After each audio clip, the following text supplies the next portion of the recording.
안녕하세요. 제니 리딩입니다. 오늘은 코로나 이후의 세계에 대해서 한번 읽어보려고 합니다. 우연히 SNS에서 어떤 분이 이거를 올리셨더라고요. 그래서 지금 코로나가 거의 이제 종식된 상황이잖아요. 그래서 어떤 일이 펼쳐질까 이제 궁금해서 이 책을 선정했습니다. 자, 그럼 같이 한번 볼까요? 꼭 필요하지 않는 대면 서비스 직업은 대체로 위태로우며 이 직업들은 사라질 것이다. 이 말은 굉장히 많이 들었던 것 같아요.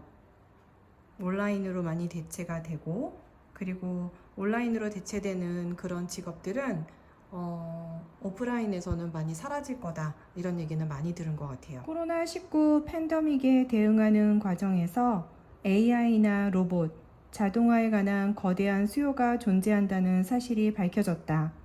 코로나19 팬데믹으로 전자상거래는 중대한 전환점을 맞았다.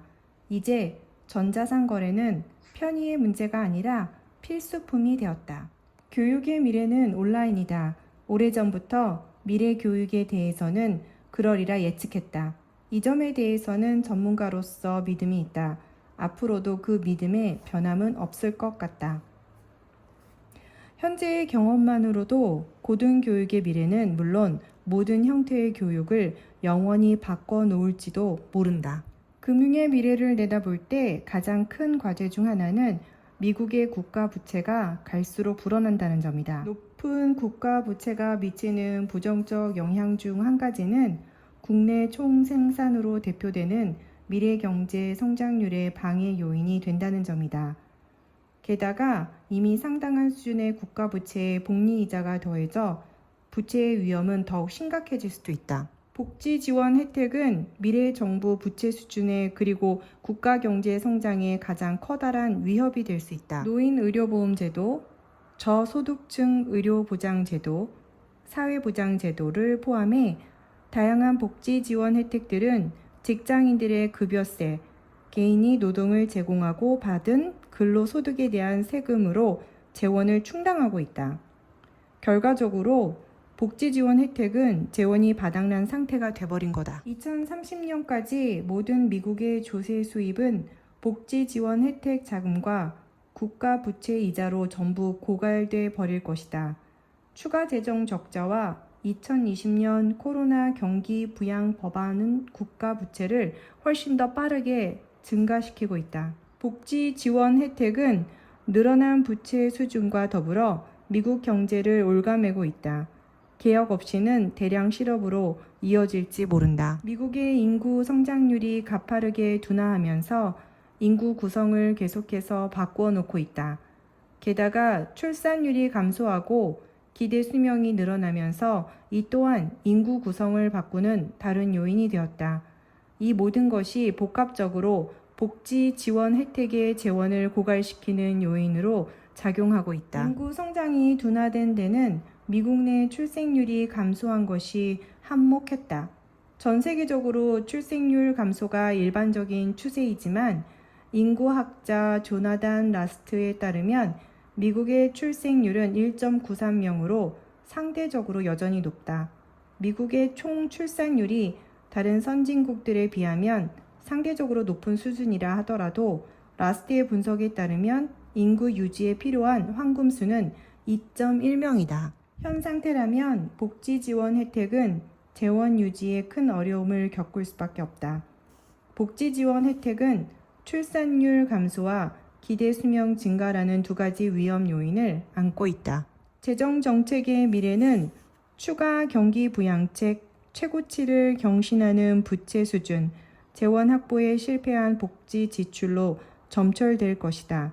그리고 위기가 닥칠 때 국민에게 현금을 지급하는 정책은 정치적 관행이 되어 앞으로도 이어질 가능성이 있다. 부동산 산업은 코로나19의 여파가 상당할 것으로 보인다.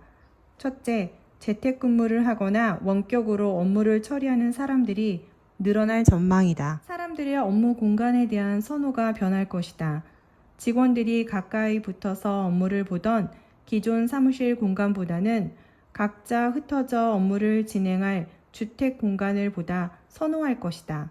또한 주택 구매자들은 도심 근처의 아파트보다 교외의 널찍한 단독주택을 선호할 것으로 보인다. 당장은 눈앞에 놓인 무역 및 제조업 일자리 문제가 우려되지만 미국의 최종재, 재화의 생산 단계 마지막에 얻어지는 완성품 시장이 장기간 고립될 위험 속에서 제조업 기업들이 독자적으로 공급망을 재구성하고 미국과 미국, 멕시코, 캐나다 협정 지역 내 생산을 늘려갈 가능성도 있다. 그 말인즉슨 코로나19가 종식되고 나면 미국에서 재료 공급과 제품 생산이 늘어날 가능성이 있음을 시사한다. 그리고 경제 초강대국의 대리전이 지속되면 미국과 중국 간 긴장은 훨씬 고조될 것이다. 문제는 위험 요인들이 코로나19 이후에도 되풀이될 수 있다는 것이다. 따라서 위험에 미리 대비해 두는 것이 결정적으로 중요하다. 팬데믹이 또 한 번 찾아왔을 때는 우연한 사고가 아닐 것이기 때문이다. 다음번에는 우리를 구체적인 타깃으로 삼을 수 있다. 미래에는 국가 안보가 코로나19 팬데믹과 같은 종말론적 사태에 대한 전략적 대비를 구축하는 데 초점이 맞춰질 것으로 보인다. 미국 역사상 재선에 실패한 대통령은 12명에 불과하다. 카터, 부시, 후버, 포드 이렇게 4명의 대통령이 가진 공통점은 중간선거해의 11월보다 대통령 선거해의 11월 실업률이 더 높았다는 것이다. 트럼프는 재선에 성공할 수 있을까? 코로나19는 미 실업률에 결정적 영향을 끼쳤고 2020년 2분기 실업률은 유례 없이 높은 수준이 될 것 같다. 지난 한 세기의 역사 동안 보여준 미 실업률 및 미 대선 데이터 간의 패턴을 미루어 볼 때 트럼프가 재선할 확률은 낮아 보인다. 지금 현재는 2023년 이미 대선이 끝난 시점이기 때문에 이 미래학자의 데이터에 의한 말은 맞는 것 같습니다. 최근 몇 년 동안 가파르게 성장하고 있는 트렌드가 재택근무다. 2005년부터 2015년 사이 재택으로 근무하는 인력은 2배가 되었고 이 같은 증가세는 주춤할 기미가 보이지 않는다. 오히려 더 속도가 붙을 것으로 보인다. 재택근무의 증가는 사람들의 업무 및 생활 방식에 물리적인 영향을 미칠 것이다. 오랫동안 추세를 그리며 성장했는데 코로나19 팬데믹은 재택근무 확산을 확 앞당긴 결정적 분기점이 되었다. 온라인 교육의 확대는 자신의 직업 및 직업 선택권과 미래의 잠재적 소득을 포함하여 사람들의 업무 및 직장 생활에 실질적인 영향을 줄 수 있다.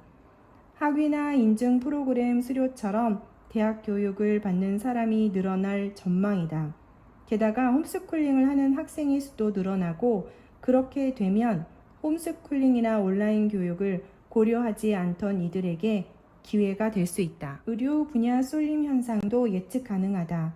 교육, 투자 및 정책을 통해 전반적인 공중보건 상황이 개선될 수 있다. 의료 및 보건 분야를 선택하는 이들은 늘어날 것이다. 그래서 미래학자 제이슨 쉔커의 코로나 이후의 세계에 대해서 읽어보았습니다. 이 책은 2020년 1월, 2월에 쓰여진 책이에요. 코로나가 막 터지기 시작하면서 미래학자 제이슨 쉔커가 어떻게 변할 것인가에 대해서 쓴 책인 것 같습니다. 지금 현재는 2023년 이제 코로나가 거의 다 종식된 그런 상황에서 한번 읽어봤는데요. 읽으면서 느낀 점은 2020년, 21년, 22년, 3년 동안 벌어진 그런 변화에 대해서 한번 정리해봤다라는 생각이 들어요. 역시 미래학자라서 3년 동안을 미리 살아보고 적은 것처럼 거의 정확하게 맞아 떨어졌던 것 같아요.